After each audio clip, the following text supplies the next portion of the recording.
first time in my life I'm truly free to see the clear-cut forest for the poison sea, to see the waters occupy the shores of Jersey, and I feel alive. New episode of Calfire Crackpots dropping on Earth Day. Our first symbolic episode. 30th, exactly. Oh my goodness. 30th. We don't even have 30 subs. Last time I checked, we're at 18. Welcome to Calfire Crackpots. I think if you wanted to hide a dead body, one of our comments sections would probably be a pretty good place to do it. Oh, for sure, yeah. Oh, absolutely. No one's there. Their NPR articles, let's see. Forest preserves. Depends which forest preserve. Either Kansas City. I love like the 3 blocks of Kansas City that are in Kansas. Yeah. Oh my god. All right. We are mastering the cold open here at number 30 with that intro music there. What is up? My name is Eris, and welcome back to our AP exam doomsday schedule. My name is Declan. Yep, we are in the final hour. Crunch time is upon us. It is. Hold on. What's the doomsday clock at now? Probably 11:30 something. It's 100 seconds to midnight. Oh, huh. I know it got released really recently. I think there was a time just a few years ago where it was only a few seconds away from midnight. Let's see what the history of it was. Yeah, because it's only symbolic, but it's also a very good at a glance way of seeing how the world is. So, although if you keep up with the news at all, it should never be a surprise. Yeah, we haven't moved. So when it was created in 1947, it was 7 minutes to midnight. Cold War, as it froze in thaw, it was kind of 10 to 12. The lowest it got was 91 when it was 17 minutes. And then it's just been going down. Okay, 2022 hasn't come out yet. It's still 100 seconds. 2019, it was 2 minutes. 2020, 100 seconds. 2021, still 100 seconds. Damn, everybody gangsta until the Bulletin of the Atomic Scientists changed it to seconds. Yeah. I think we're getting set up for another problematic war, especially, Russia and Ukraine is a little troubling because there's no good reason for the US themselves to get involved unless... And there's also no good reason for the US not to get involved. So that's where it is. I think... Well, there is a very good reason for the US not to get involved. It's obviously, yeah. But for the US to get involved, I feel like we'd have to have a vested interest in it. Or at least the people to perceive an interest in it, because we got involved in Afghanistan and Iraq because there was a very obvious motive. It was a very public attack on America, and I think that the international community pretty much let America do whatever it wanted to do to get back at the 9/11 terrorist attacks. Yeah, most countries didn't like it, and in fact, a lot of countries ended up disliking America even more because of what they did following 9/11. But no one really wanted to counteract it, which is the same global position war that we're in on right now terror with Russia death. and Ukraine. Yeah, like global war on terror deaths officially approaching 600,000, 9/11 deaths 3,000. You do the math. Yeah, the doomsday clock, in just kind of our current moment, just kind of seeing, and we're going to talk about this later on in the presentation. If there's podcast, oh my god, if there's no good reason for someone to do something, they probably won't. The US won't get involved because there's no good reason to. I'm seeing it fade out of the news. Yeah. It's only really come back in the last few days because Russia, I guess, is regrouped and is trying something else, but it's not really changed. It's just kind of fading into the dull background noise, which is really unfortunate. But at this point, it's been, my god, almost 2 months. That's the sort of cycle of the media right now, is this dangerous thing of everyone gets involved in a cause, the cause loses momentum, everyone gets involved in the next Yeah, cause. it's still going on. Ugh. Yep. We'll talk about that, but we're going to talk about the Green New Deal, or at least part of it, because this is a huge, full of asterisk topic. You can see I have a Matt Gaetz there. We're going to be Yeah. using some sources from Fox News, which is interesting because Fox News got a lot of what they said right. Interesting. So we'll get into that. But first, news. So first is Ron DeSantis, Emperor of Florida, threatened to effectively nationalize Walt Disney World. Something that this is a fake tweet, but so Florida's Don't Say Gay bill, Disney has taken a very hardline stance against it. Disney has a lot of LGBTQ plus workers, and there were some walkouts, and Disney kind of had to, even if a lot of their higher ups didn't agree with it, had to adopt a hardline, we don't agree with this bill stance. So, I think also, for those of you who don't know, Disney operates in its own kind of bubble tax district where they don't really pay property taxes because Disney is its own town with its own administrative authority. Yeah, that's what I was going to mention. Aren't they like semi-autonomous? Yeah, the Reedy Creek Improvement District is such that they have their own waste management, own fire department, own water, own everything. I don't think they have their own police, but it's a huge tax incentive to them because when Disney was first developing in the 60s, it was just a bunch of forested land in Central Florida that no one really wanted. So Florida was like, yeah, sure, let's get tourism into the state. So no one really cared back then, but now that Orlando is the powerhouse that it is and everything, Ron DeSantis kind of wants to go back on that. I think he's kind of desperate for a midterm play here. Yeah, I think he's trying to improve his approval with the rest of Florida because Florida is more or less a swing state, and I think that if he shows Floridians that he's ready to do something as drastic as funnel all of the Disney money partially into taxes, Mm-hmm. which would help out a lot with public works. Florida's realizing it's done the herder Republican cut taxes so much that it found out it actually needed money. Oh my god, why is it that every single time an economic issue happens, Republicans say, "Mark my words, no new taxes," immediately go back on it, Read my but lips, only no new after. taxes. In the 11th hour of A Push, that's what we chose to mention. Oh, by the way, I'm just putting it on the record. DBQ, throwing the word out. You ready? Yeah. My guess. I looked at a few past subjects. I'm gonna say long-term social impacts of New Deal programs or equivalent. Okay, so like a period 7B sort of thing. Yes. I Hmm. looked at all of the DBQs that have been released that is yet to be covered. The one that 2018 one that yeah, you were there for that one. Yeah. That was 7A stuff. A few years earlier, it was like early 1800s caused the Civil War or whatever. I think my personal I bet guess. is it's going to be period 6. It's going to be something on the market revolution. No, the problem with period what was period 6? Period 6 was Reconstruction. That'd be period 5. Something in that middle area, because that's a lot of. Middle 1800s has got me messed up. I need to study that. It could It's even just be all the something on like same. Harrison era, like log cabin and hard cider campaigning. Sure. Era of the common man type stuff. I think they try. Like popular campaigning, like Andrew Jackson.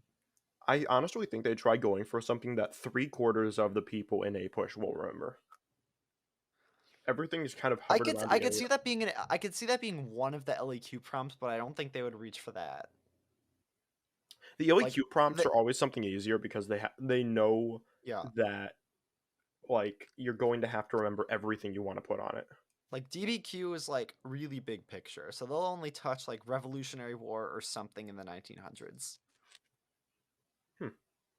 As you can see, we're wargaming the A Push test, and then we're gonna whine when we got everything wrong. Yeah.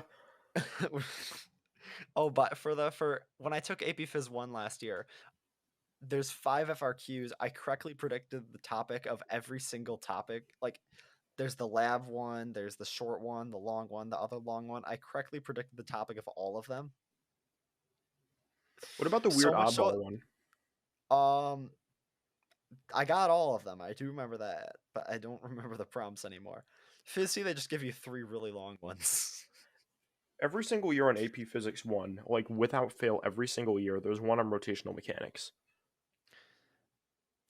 It's Yeah. never not happened. There will always be one on rotational momentum because you can cover almost everything in the year with that. Yeah. Yeah, Physics C will have something like, there is a resistive force acting on an object that is proportional to velocity squared, and you need to separate and integrate and die. Oh my god, I'm so glad I'm not taking that.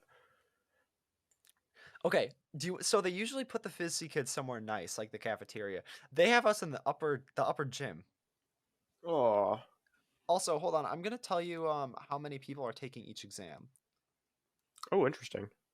So A push is only Wait, do you have every exam? A push is only 207. Phys 1 is 217. Physics C is only 31. They had to Wait, stick us you in have that gym. every single exam? Yeah. Send this to me. I'll be looking through this on my own time. This is a lot to cover right now. Jesus, there are not that many kids taking APs. There are 3 kids taking the Chinese test.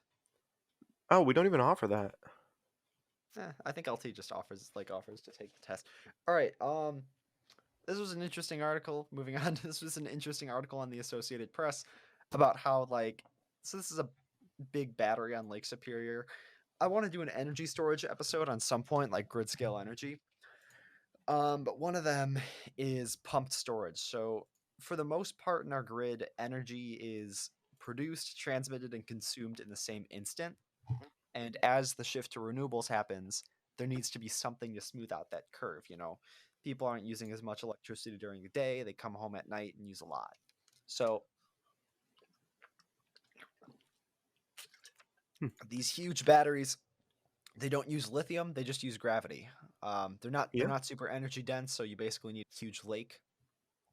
They're not that dangerous. They're not going to explode. The worst thing that can happen is the water just goes back into the lake it came from. And I put this in because I read it. It's an opinion piece on the only thing we should be talking about is the climate crisis. That one was from the LA Times. A little bit of a doomer take on climate change. It just kind of talked about how this should be the only thing we're talking about. And it drew an interesting comparison to the Blitz. That while during the Blitz in Britain, that's all anyone talked about. And my retort to that would be, because every night a new neighborhood would get bombed, because every night more family members would die. It wasn't the Germans would only come a few days in the summer. No, it was every day. It was pressing all the time. Yeah, And climate that's change just is kind of a bit. Go ahead. climate change is a constant issue, but it's not pressing. It's admittedly it's only going to be visual and visible every single day about 100 years from now. Although long term, the anomaly of 50-year storms becoming 10-year storms, becoming yearly storms, it is occurring, and it is a noticeable, quantifiable trend. But it is nothing like the Blitz. Yeah, it was. Yeah, just wanted to mention it. And a little analogy that I thought of today is I'm imagining climate change like this school year. I started out the school year and there were tests every week, tests that contributed to my grade. But I knew that way later on I had I had AP exams coming up, and the AP exams were high pressure, required a lot of preparation, and arguably meant more than the grade I was getting on my high school transcript. But it was hard for me in good conscience to say I'm not going to study for this test that I have tomorrow instead of studying for an AP exam that I have in 6 months, even if it means more. But that one means more in the moment. That's why it's hard to say, well, no, I can't give out a stimulus check in this super rough pandemic economy when we're trying to put away money for pumped storage batteries or grid revitalization. So it's a little bit hard to justify the short-term gain for the long-term loss. Sorry, other way around. But you get where I'm going with that. Yeah, I do. Anyway, so what is the New Deal? New Deal is a set of policies enacted after the Great Depression in order to revitalize the economy. Anyway, I tried to do all of these without looking at any of my notes. Because I was like, all right, how well do I remember the Depression? So, the Great Depression, 1930s, not so good. So, notably very bad. Yeah, 1920s. Coming out of World War One, the U.S. was pretty isolationist and kind of done with the progressive reform area. That there were a lot of liberals in Congress and the presidency. National debt, consumer debt grew. People were taking out installment plans for their sewing machines and vacuum cleaners, and all the modern crap that you wanted. And it was a fuck around and find out era. People were spending like there was no tomorrow. People were bootlegging, getting rich. Banks were completely unregulated, so they were making investments, like very risky investments, with people's money without telling them. And Herbert Hoover, Calvin Coolidge, they did not care. So then, when the stock market crashed in 1929, that didn't really cause the Great Depression. It was bad, but the market rebounded very quickly. Oh, you went too far away. Oh, yeah, I dropped something. I dropped a magnet. The market rebounded pretty quickly after that September market crash. The problem was that a bunch of people ran their banks, tried to take money out of their banks. The bank didn't have the money to cover it. A bunch of banks shut down and assets froze, and that is what caused the economic crash. So this is a graph of jobless claims here. So Depression era peak was 25.6%. Wow. Huh. That's a lot. It was so weird with COVID how it was at 14.7, but it dropped in like a few months. That was I wish I was the age I am now when all that happened. Well, I don't, because I didn't want the class of 2020 experience. But like I would have liked to go into the city a little bit longer when everything was shut down and see everything, or to see like any of the massive protests that, it was 2 years ago. So I was 14, 15. That's still a little too young to be doing those sort of things.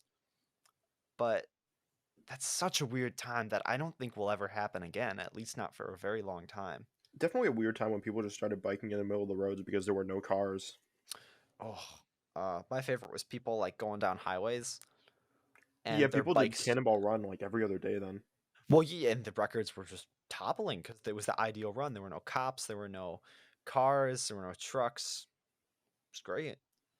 Yeah. And I went to the South that summer of 2020. We got made fun of for wearing masks like everywhere. Oh yeah, people gave us hooks when we went to visit Republican family in conservative states bordering Illinois. Because that was like that's when it first started to get political. I think there was about like a week when we're all in this together attitude was really prevalent, and everyone was really gung-ho about, coronavirus doesn't care about your political party. And I wonder what would happen if COVID was not on an election year. I think if COVID wasn't on an election year, it would have, I think it would have marred whatever presidency it was in the middle of, first of all. But it did. I think that Trump would have walked into a re-election if COVID hadn't happened. Yeah. I think, yeah, easy. Although it wasn't because of him, the economy was in a pretty good position at the beginning of 2020. That's really all anyone was cared about. The big domestic, so the big international thing of Trump's presidency was arguably North Korea and their missile program, which was like kind of thawing a little bit. It was generally not a bad time. I mean, unless you were any minority having to suffer that man. Oh yeah, that was But very, very awful times. and then everything happened. All of the stuff with George Floyd happened. All of the COVID happened. Man, What a shift culturally. it was so weird. I like trying to unpack that and thinking, wow, all that stuff did happen. It just kind of breezed right by, honestly.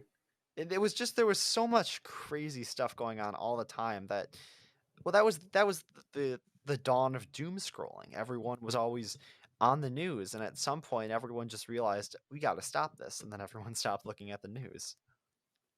Yeah. And then the bike shop stayed open, and we got messed up.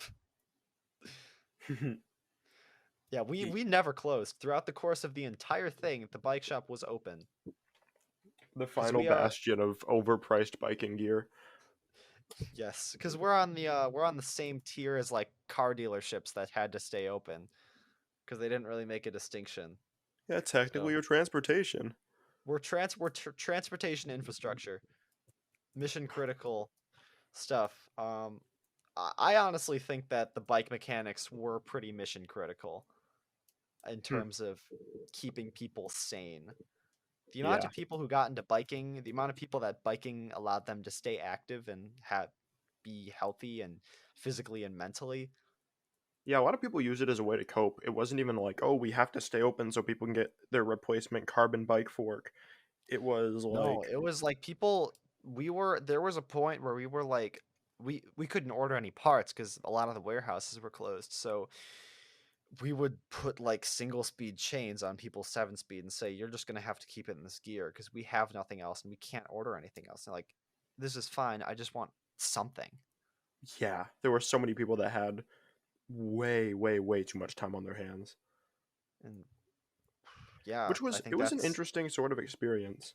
Yeah, I think that's why we're seeing a lot of overdose deaths now. I think that's why we're seeing higher rates of mental illness, is people just had too much time on their hands and they couldn't really keep their demons at bay. Yeah. Anyway, so the Depression happened, the economy's bad.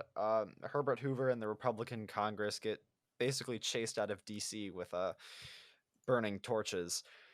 Democratic Congress, FDR came in, so he kind of had 3 priorities. So relief, recovery, and form, like gold, God, and glory. Yeah. And those more or less it worked very, very well. It did. So the 3 R's were relief, so give direct assistance to the poor; recovery, stimulate the economy to get it rolling; and reform, make sure this won't happen again. Now, a lot of people, me included, believe that America in 1929 was a powder keg of revolutionary sentiment. You had stuff like this. Bred a revolution was a popular slogan at the time. People just seeing how capitalism had failed them so clearly, so explicitly. And a lot of people were ready to start a revolution.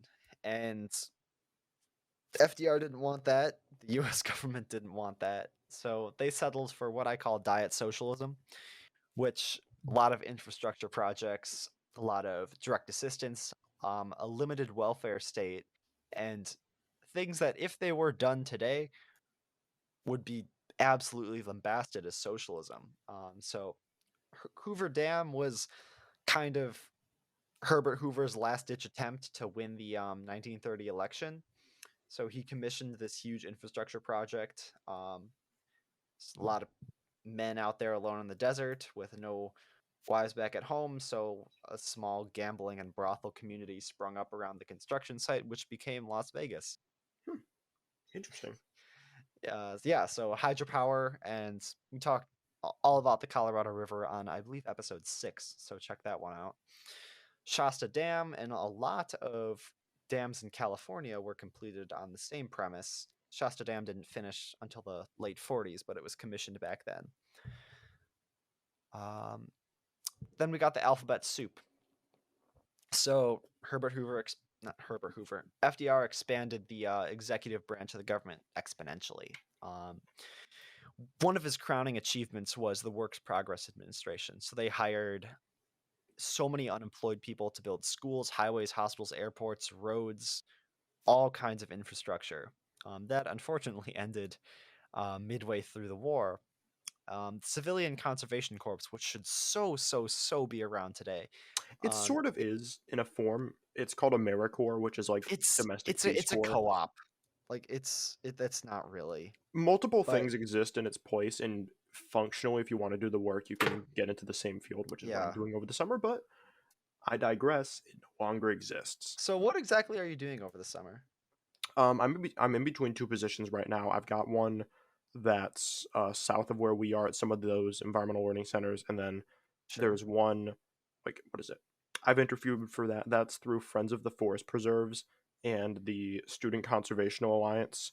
Feel free to look up either of those. But there's also one that is directly through the Forest Preserves as an independent organization. I think it's weird.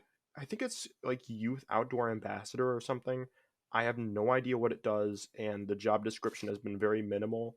But I think they got my info through the SCA, and now they want to do an interview with me in May.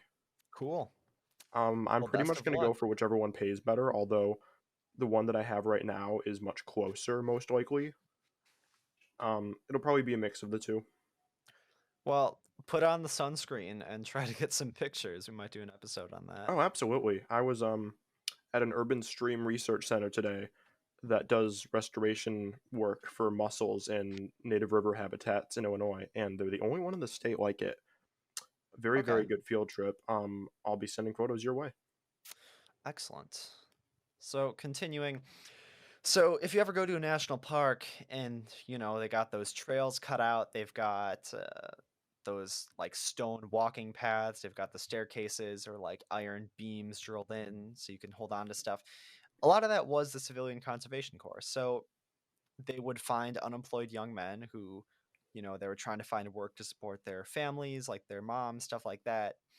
They would hire them and they'd ship them out to national forests, national parks. Okay, you guys cut these trails. You guys cut down these fires, do these controlled burns, campgrounds, all sorts of things in our national park system, which might I add, the U.S. does very well. They had the CCC doing that. The agriculture adjustment. So a little bit of historical context here. Farming was very heavily subsidized by the government throughout World War I, and war ended, all those subsidies went away.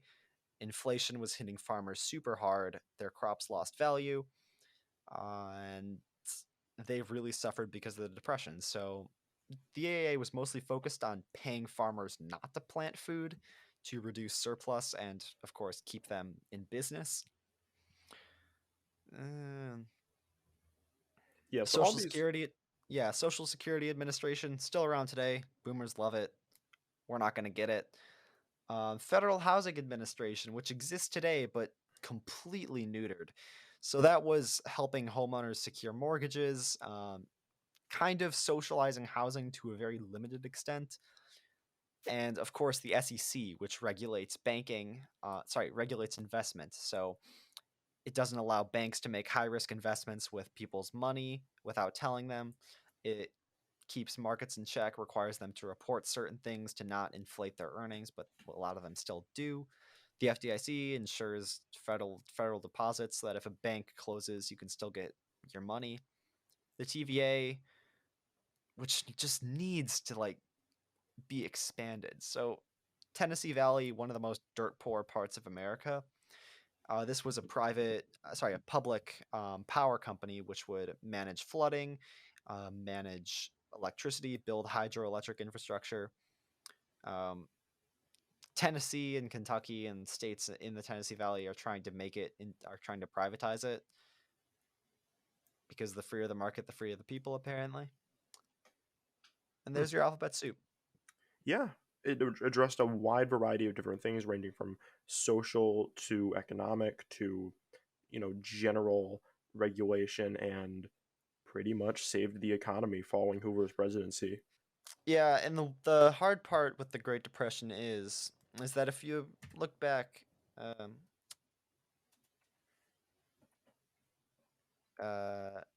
here, so jobless claims kind of stayed pretty high during the Depression. What really ended the Depression was the massive social unification and government involvement in the economy that was World War II.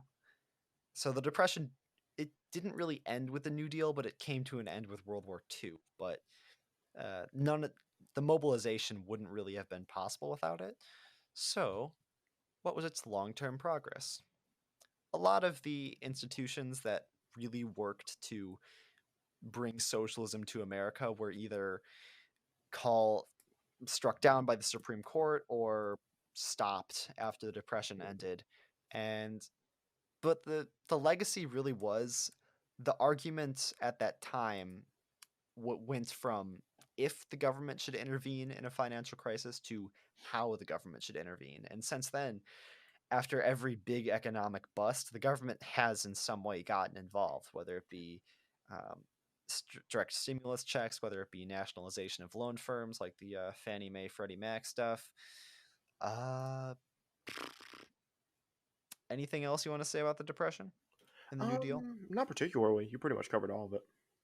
Cool. I think I'm ready for a DBQ on the Great Depression. Oh my god, me too. I think I am. Let's do it. Yeah. For all of you here from Heimler's History, Heimler's History, I love you. I love you so much. You're great. Shout out. Yeah. You're gonna help me secure the bag on this exam. I hope. Hopefully so. I was hoping someone would get this joke. To be honest, I don't. All right, here we go. So in the Pink Floyd song, "Have a Cigar," I think it's David Gilmour singing it, but it's like everybody else is just green. Goes like that. Huh. Anyway. So Green New Deal, absolute quagmire of things that are true, that the left says are true, things that aren't true, that the right says is true, things that are true, that both of them say are true. So we're going to hear all sides to this, but the Green New Deal is basically treating the climate crisis as the crisis that it is and not just the long-term issue that deserves attention when there's a Democrat in the White House. It's a fundamental transition of the economy and our social order to facilitate a transition to a Green New Deal. So it has its own parts. So honestly, the socialist states of the Green New Deal seem pretty cool. Honestly, this is a it looks pretty good. Comic. So this is like one of your classic modern righty political cartoons, which either has like AOC with a really long face or one that looks like a donkey. People are just way too mean to her, honestly. People, like, yeah, she's a relatively young member of Congress who has some amazing ideas and who is way more active than a lot of the 90-year-old like it's Dianne Feinsteins of the world. I think so. We have high-speed rail going to Alaska and Hawaii, a no-fly zone, free stuff from the government healthcare, no farting cows, the Bureau of Printing Money, no gas-powered cars, the Department of Taxing the Rich, and a wind-powered aircraft carrier. Which doesn't make sense because all of our aircraft carriers are nuclear-powered. Yeah, so it's kind of I don't know. The aircraft carriers are pretty green, I guess, except for all of the hundreds of planes they have on board. But the aircraft carriers themselves, no pollution. Obviously, I mean, it's a political cartoon. There's no Yeah. guarantee that whoever made it knows anything about the thing they're talking and writing and drawing about. I wonder what the progress on like shipping, like the commercial sector for nuclear powered ships is. It Cuz might be like interesting. I mean they're obviously expensive. They're probably definitely more expensive than diesel ships. Sorry, well, bunker fuel ships. But I'd love to see it's if there's a long-term either expenditure or profit from using nuclear on a large shipping vessel like that. well, in the Navy's case, I'd say that not having to be at the mercy of docking um, every few thousand miles to fuel up, you might be in a hostile area. It might be you're more vulnerable when you're at a port. So being able to have the aircraft carrier, for the most part, indefinitely offshore, unless it's in America, is beneficial. Definitely more expensive because in a lot of these ships' 50-year lives, they'll only need to be refueled once. Yeah, I think it certainly would be more viable if there were a carbon tax, but that's an entirely other topic. Yes, that's a big part of the Green New Deal. So, energy and climate proposals. I got some notes here. There we go. So, energy democracy based on a public, community, and worker ownership of energy systems. So, treating energy as a human right. So, this is going back to the Tennessee Valley Authority, which was a publicly owned utility. So, prices would be set. Um, like everything would be distributed based on people's needs and not as a profit motive. So, redirecting fossil fuel subsidies into renewable energy and conservation, smart electricity grid. So, having all of those batteries that we're talking about, those huge grid scale, not Elon Musk's cobalt machines, but water held above a certain elevation. Stopping domestic tar sands drilling, offshore drilling, oil trains, mountaintop removal, natural gas pipelines, uranium mines, blah blah blah blah blah. Uranium mines? Yeah, pretty unilateral approach to just like Yeah, collecting and piling up every major climate issue from the last 30 years and dealing with them all at once. yeah, those are the big ticket in terms of just straight up energy. I have some more slides on political and social changes.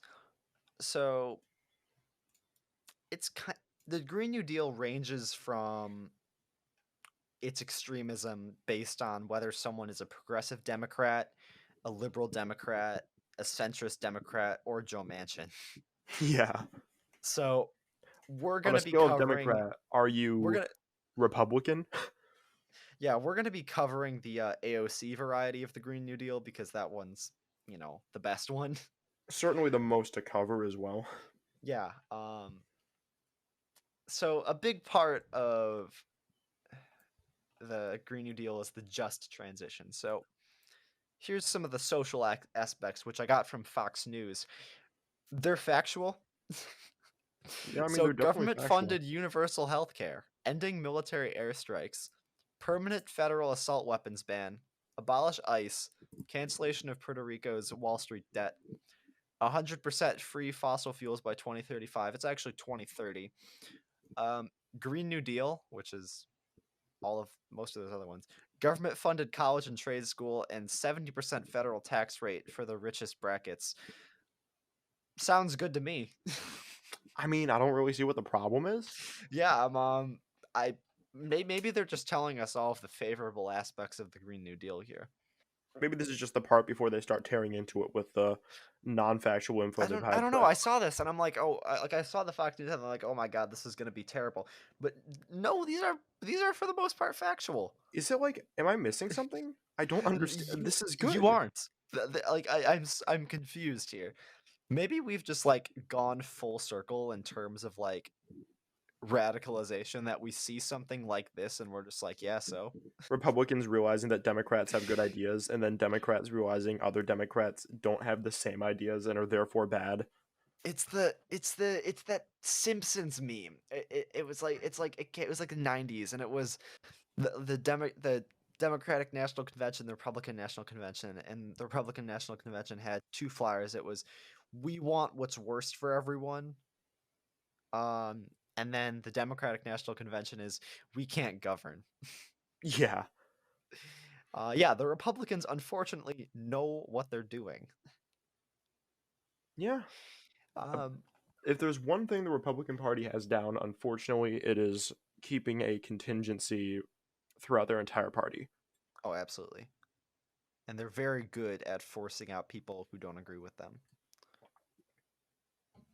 Yeah. So something that gets thrown around now a lot as it's becoming more favorable is universal health care.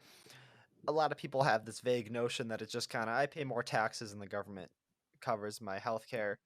A lot of people don't understand what that has to do with private insurance firms. So the most popular form of universal health care is a single payer form. It's something that California is proposing again for the midterm as a ballot measure that will likely get passed. So that'll be pretty cool. But essentially, how it works is that forget about private insurance providers. Those are completely out the window. Those aren't allowed. Like those don't exist in this system. So patients will pay more taxes to the government, and then you need to go to the hospital. You break your arm. All right, I go to the hospital.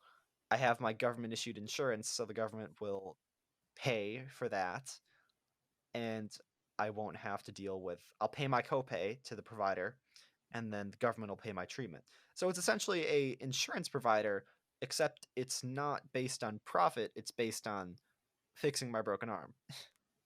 So I can go back to work, so I can continue living my life, not so I can bankrupt myself. Yeah, I mean, it honestly doesn't sound that bad.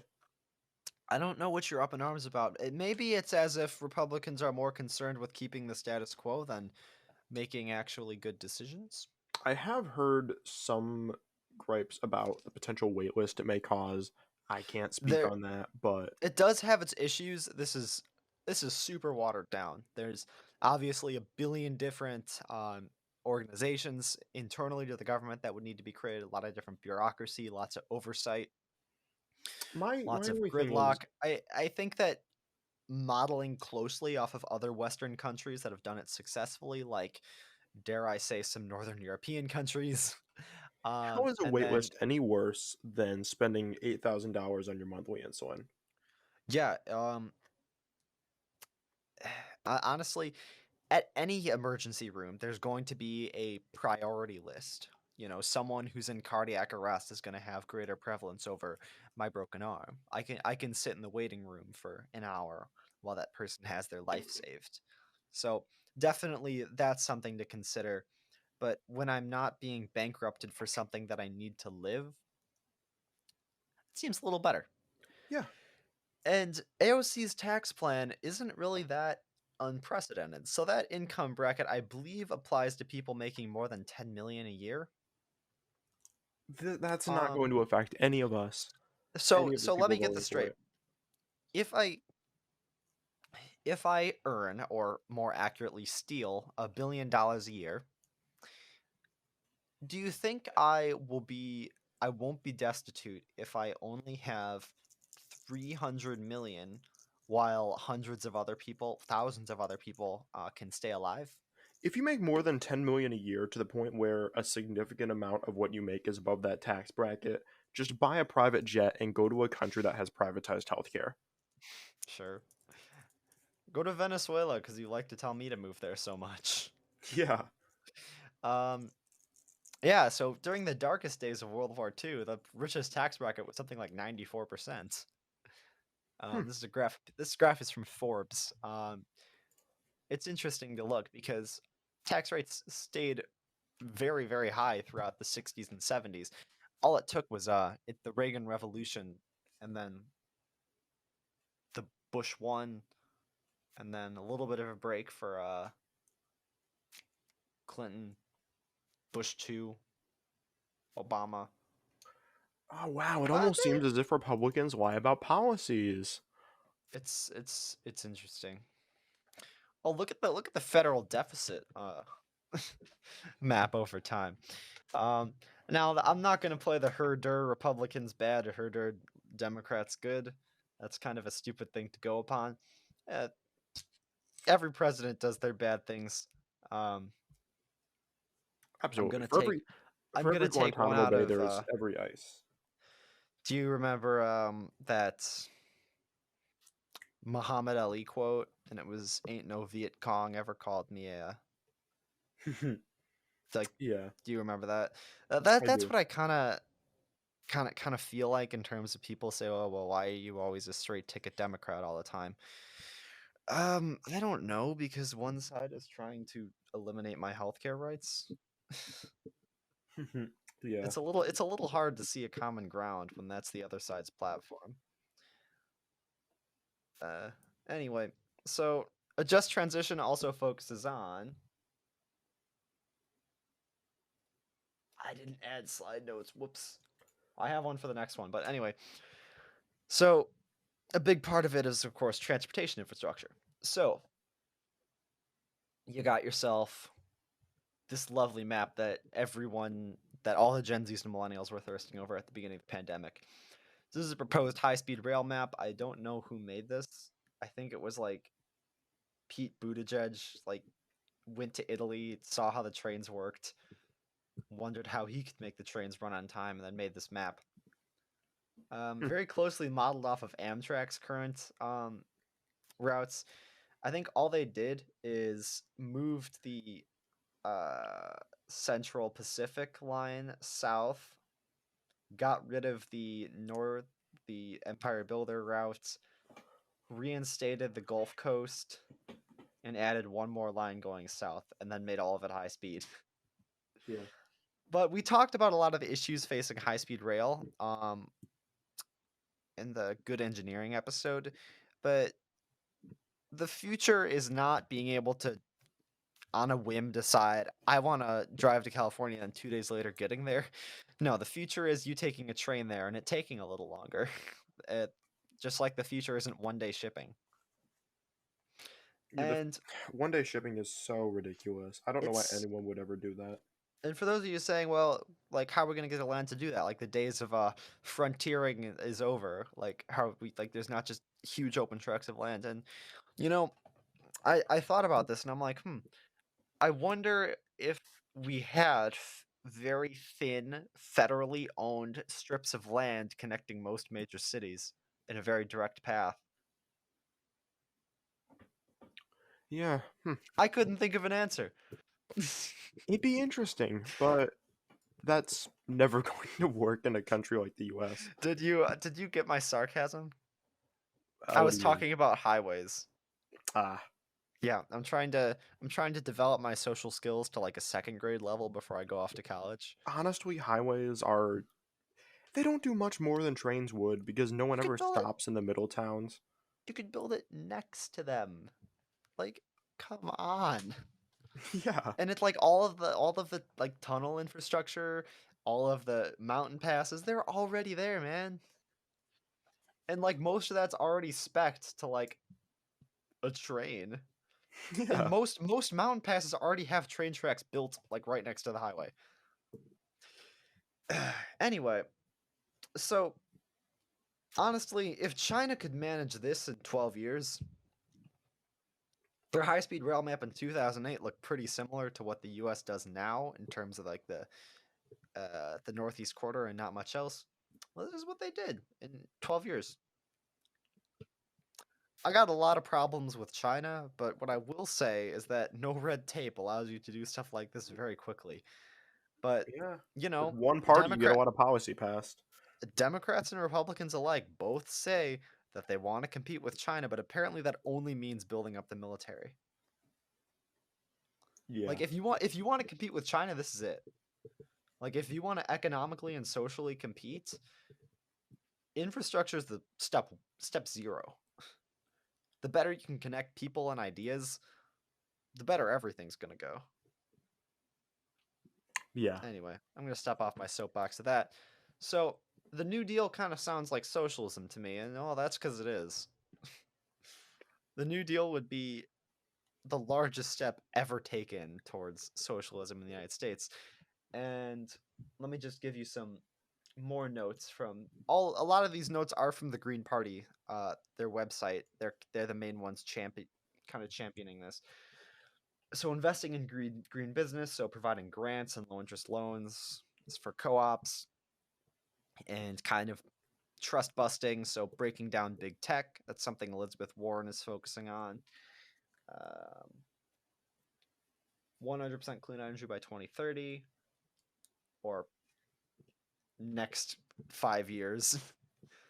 Provide green energy jobs, so anyone who coal mines or worked in the oil fields would be provided like heavy machinery jobs equipped to their skill sets. Energy retrofitting, just making because we have the technology to make buildings super efficient. We'll get into that.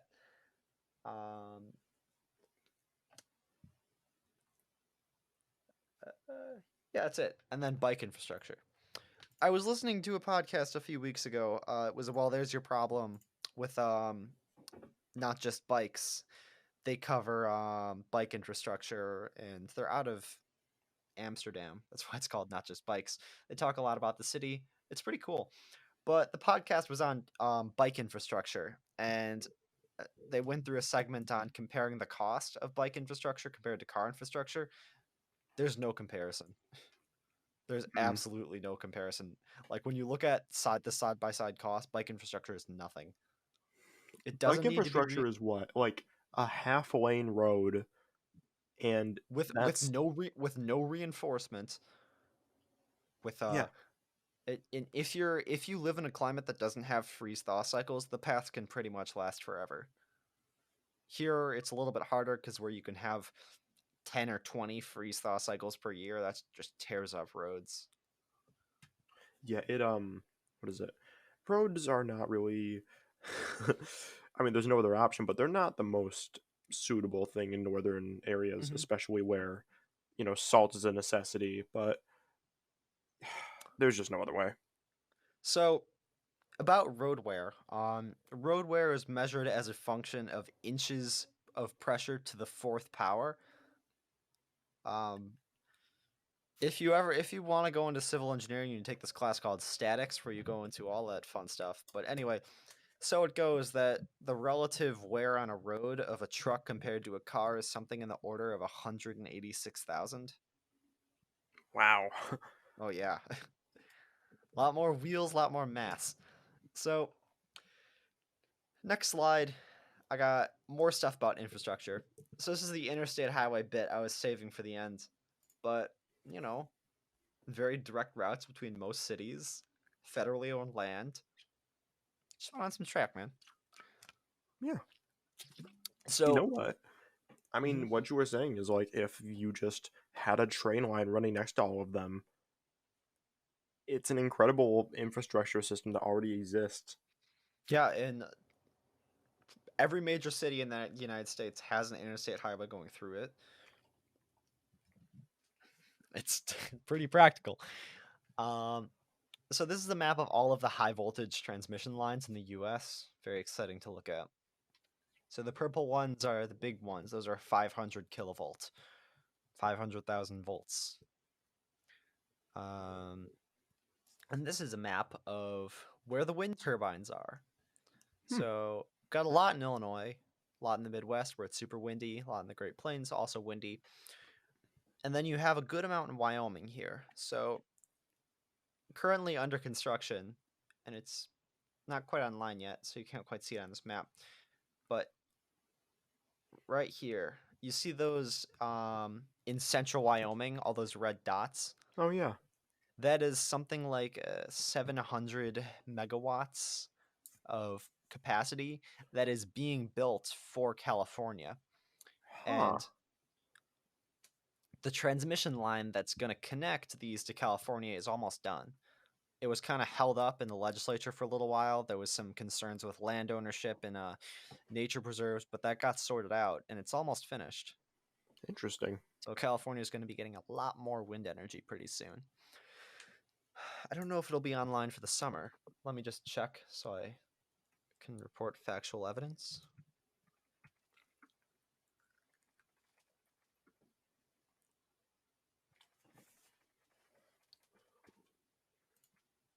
So it's a 730-mile transmission line connecting Wyoming to Southern California.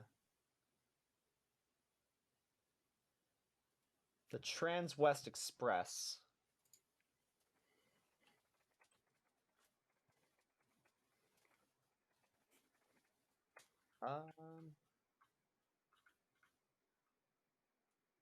Yeah, so the last segment is going to be done in 2025, and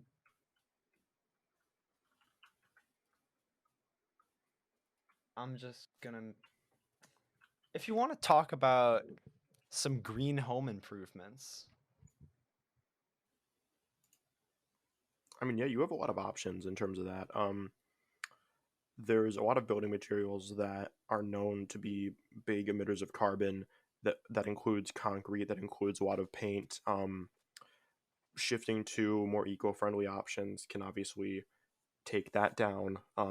Making sure that everything in your house is Energy Star certified whenever applicable, and even if you're buying a new construction, if that is LEED certified or the design is, that's an incredible benefit.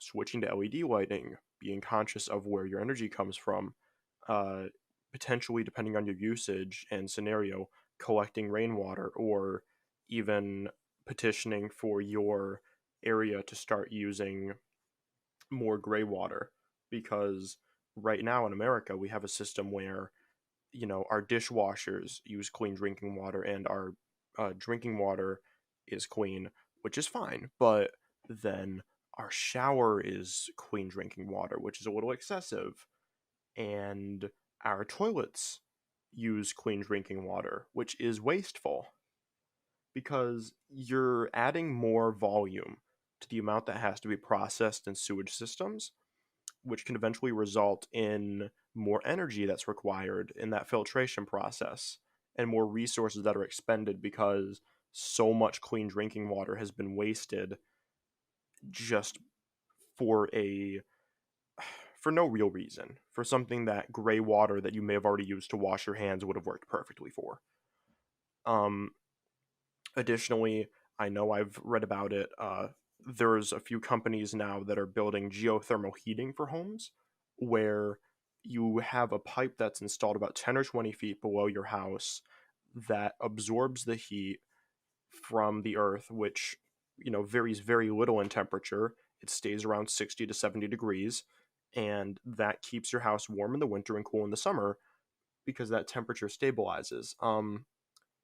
Additionally, if geothermal is not quite an option, you can consider, um, again, petitioning local and state governments, depending on where you are, even provincial governments, hello abroad, Calfire Crackpots watchers, to support nuclear energy or something like that.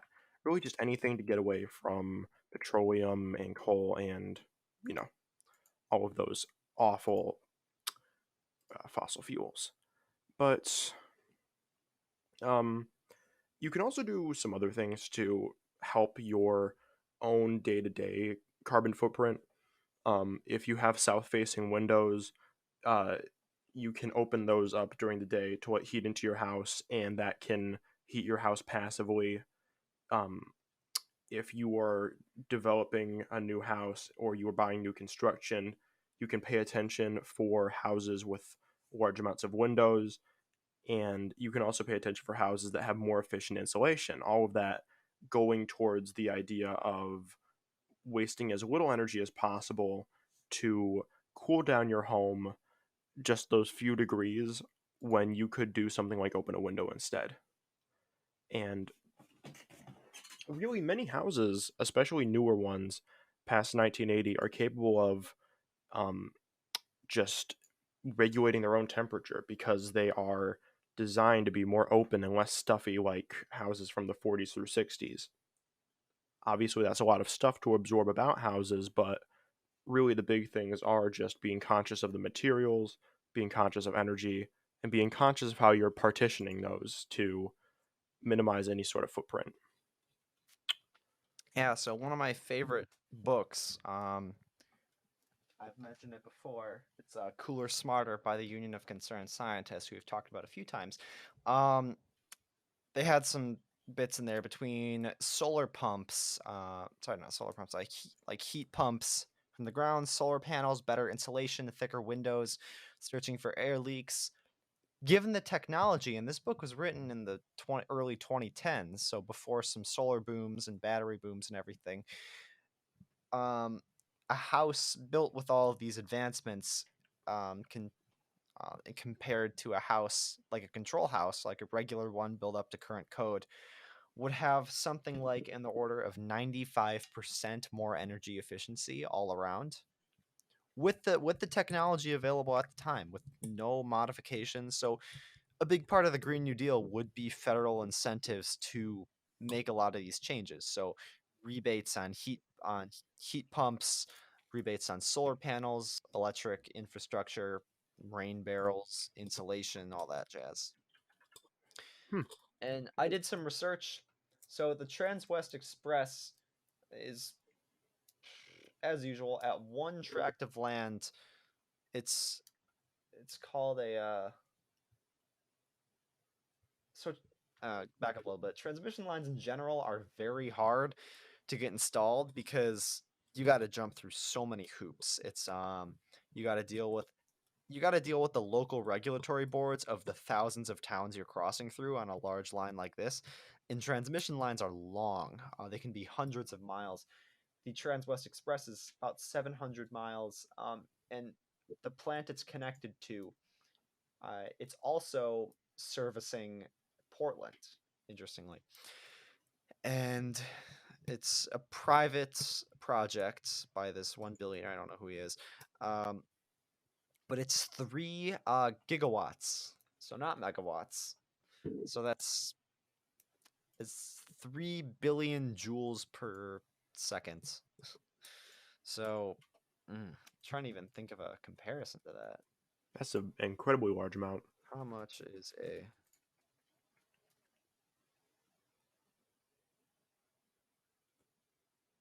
I mean, that's about 900,000 calories. Wow. I mean, look at how much power does Chicago use?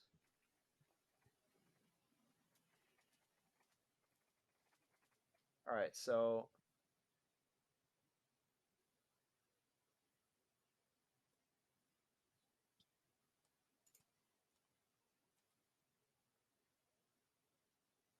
these are terawatt hours.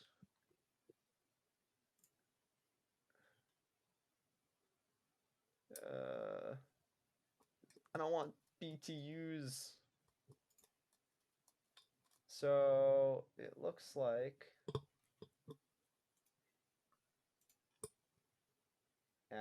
in the summer when things are super busy, Chicago is using about 45,000 megawatts. So that's I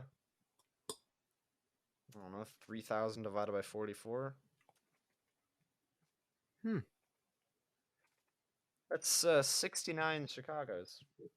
68.18. Nice. Yeah, so huge win once that gets finished, and it will. Someone's ranch in northern Colorado is not going to be intimidated by $3 billion of capital. In this country, wealth is king, and this will not be stalled just because of some guy's property. Whether it goes around or it's just fuck you, we're building on your land, something will happen. I love how this gets stalled up for like months because some guy doesn't want to have to look at power lines like everybody else. And then, like, if they're expanding a highway, they will like knock down 18 blocks of low income housing before they like reroute it. Yeah. Anyway, so a big part of the Green New Deal, just like the regular New Deal, focuses on sustained momentum. So it's not just, this is just something that once the crisis is over, then we're going to stop. No, it's something that, just like a financial depression in a capitalist society, can happen at any time. So it's something that always needs to be focused on. So, the FDIC and the Social Security Administration have stayed around largely because of their popularity, but also because they've helped stave off another economic collapse and helped keep people have trust in the system. There's a little meme I found.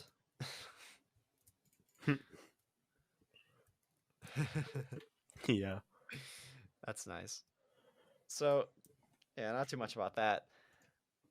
So, current progress. Yeah, so most people don't really know what the Green New Deal is, and if they do, all they know is that Fox News bit that's, really vague and kind of portrays the issue unfairly. But so this is a map from 2021 of some 1,200 likely voters.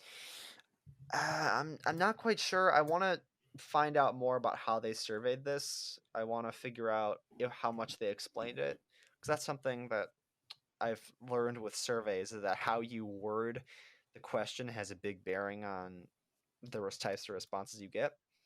So obviously Democrats support it overwhelmingly. Something like 45% of Democrats, 83% of Democrats support some form of economic upheaval because of it. Republicans, only about 36% do, and then independents 57%. But hold on, that's a 60% majority. You're never going to get a 60% majority in today's democracy. So I definitely think that this question was not framed fairly. Yeah. I think that the question was probably something. So they worded it here. So some lawmakers are reintroducing the Green New Deal, a proposal modeled off of the New Deal programs created by FDR during the Great Depression. A Green New Deal will put tens of millions of people to work in good-paying union jobs, modernizing our infrastructure, making it You more see, resilient. it doesn't tell you what's actually in the bill. It doesn't tell you that you it is what it thinks would be good about the passing of the bill, which makes an imprint on the people that don't know much about it, which yes, obviously, according to the graph, are a lot of people. because it says that it's obviously gone down, but as of April 2019, 41% of people didn't know what a Green New Deal was, and 36 knew a little bit, and only 22% self-reported knew a lot. And I like this. They put their question there. It's how much, if anything, have you heard about a policy being proposed by some members of Congress called the Green New Deal? So this one is implying that you don't really know what it is. You've just heard it. So Yeah. you just heard on Fox that people are talking about the Green New Deal. You don't know what it is. Not that you know anything about it, not that you know what's in it. Again, both of these questions aren't addressing what is in the Green New Deal. And the one on the left addresses what might happen as a result, and the one on the right addresses nothing. Just coins it. So this one, they talk about resilience of our infrastructure, to transition people to new jobs, resource allocation, blah, blah, blah, help people who have been impacted by climate change in the past. So it looks like that was the question they used. So, and then after saying that, it's, do you support or oppose the Green New Deal? And what they didn't mention is that the Green New Deal, if passed in the AOC version that we've been talking about this whole episode, would very much so transition America to a socialist state. I'm sure you know our opinions about that. Whether that's a good thing in your eyes, that's up to you. But obviously, as we talk, there's as many different flavors of the Green New Deal as there are Democratic legislatures. So we'll leave that alone for now. But the main reason why I think that the Green New Deal hasn't passed yet is because things aren't bad enough yet. I think that as it stands now, most people can live their lives with little disruption from climate change. Obviously in the West, you're going to have issues where you'll have rolling blackouts in the summer and some wildfire smoke. But for the most part, you're going to be able to live your life as normal. And going back to the Blitz, you couldn't live your life as normal. It was a constant, omnipresent threat for everyone in London, regardless of your class. The Germans didn't care or probably couldn't even tell what neighborhood they were hitting. And I think it's the same thing here. Once climate change gets to the point where it's not something that can just be ignored, you can't carry on your normal life anymore, that's when it's going to happen, because there's a billion things to worry about. There's poverty, there's crime, there's homelessness, there's inflation, there's Russia, there's Ukraine, there's poverty, there's abortion, there's trans healthcare, there's the election coming up, there's all these little, there's the Will Smith slap, there's all these momentary little incidents that people are distracting from larger issues, the short-term issues. Yeah, there's a very slow moving Leviathan in the background while all these tiny little things are going on, and people aren't really looking past them. Yeah, because people are able to, for the most part, live their lives without thinking of climate change. If you like, I don't know, I was probably about, I don't know, I'm just thinking, maybe I was about 10 or 12 when I first kind of got into the environmentalist movement. So that meant for over half my life, I was completely insulated from the notion that things just couldn't come from nowhere and that I could live as I was for the rest of my life with no consequences. Yeah, I mean, not to say that we should be like drilling into kids the fact that you're polluting the earth and that you're going to kill everyone and everything. But I think that the fact that I was allowed to live a good part of my life with no consideration of any of that, I think that's a little bit. I mean, this is a good meme or political cartoon. I think that these three waves were the part of the original comic, and then everything else was put in there by someone else. But it's a good thing. COVID-19, pretty big, all-consuming threat for going on 2 years. Then the recession, which in a large extent we're seeing now.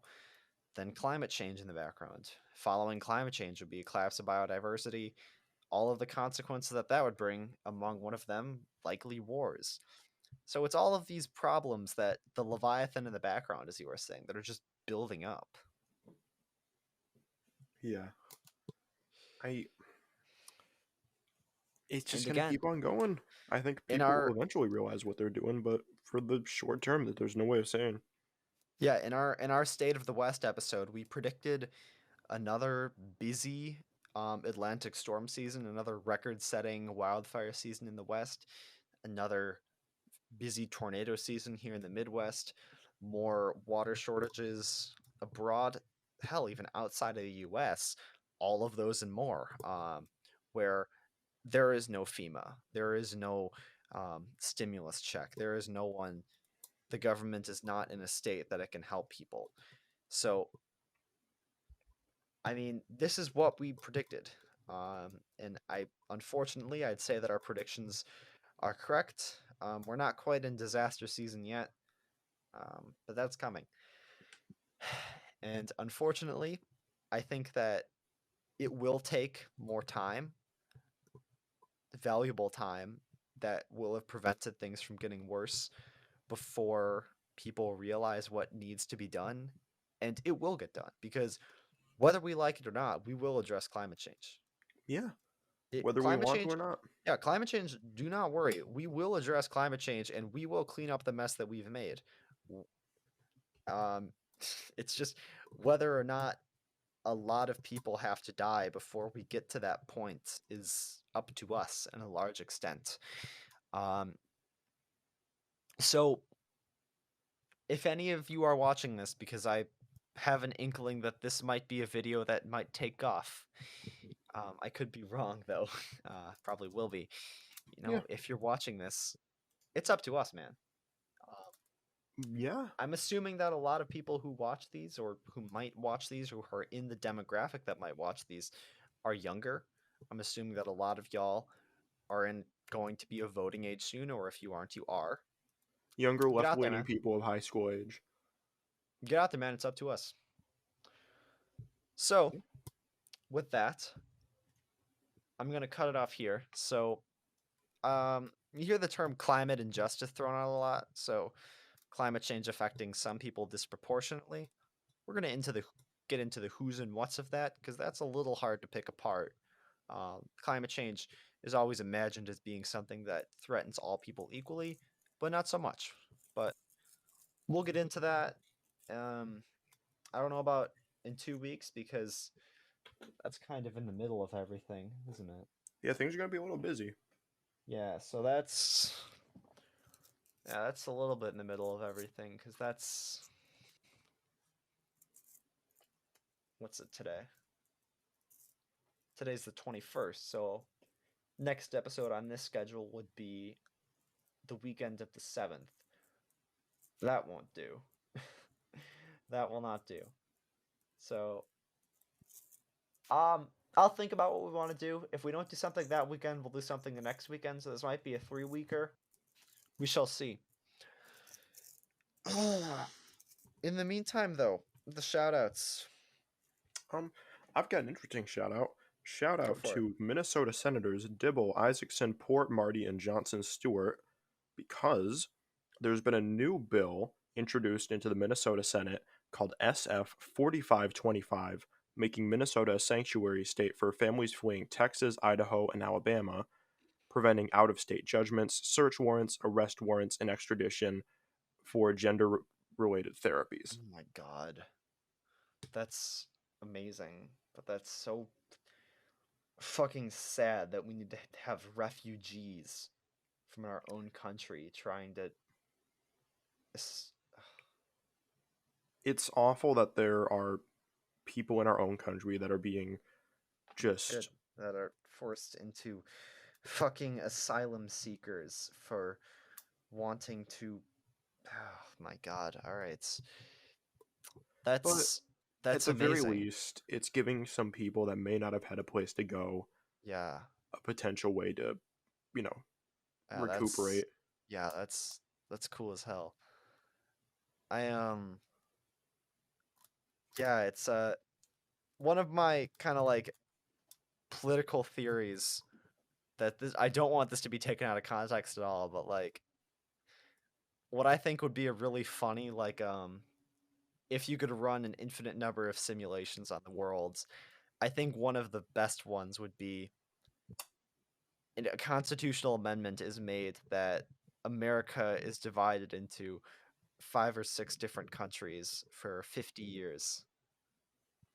And then those countries, you're allowed to, there's like a year where everyone's allowed to go to whichever one of the mini countries they want. And then for 50 years, each country is allowed to conduct its own foreign policy, get into whatever wars they want, do whatever they want, can start whatever policy they want. But the one rule is that they can't go to war with each other. And then, after 50 years, they join back up. And then, whichever country objectively did the best, the entire country has to adopt the policies of that mini country. That'd be interesting. That would be a fun to write a book one. about, honestly. I was kind of thinking about that. I'm calling upon, so another one of them is I was watching Futurama the other day, and there was one where it's like Richard Nixon's head's in a jar. Yeah. And it was, well, I know a place where the Constitution doesn't mean squat, and then it cuts to the Supreme Court. I am calling upon Joe Biden to repeal the Judiciary Act of 1796 and revoke the power of judicial review from the Supreme Court.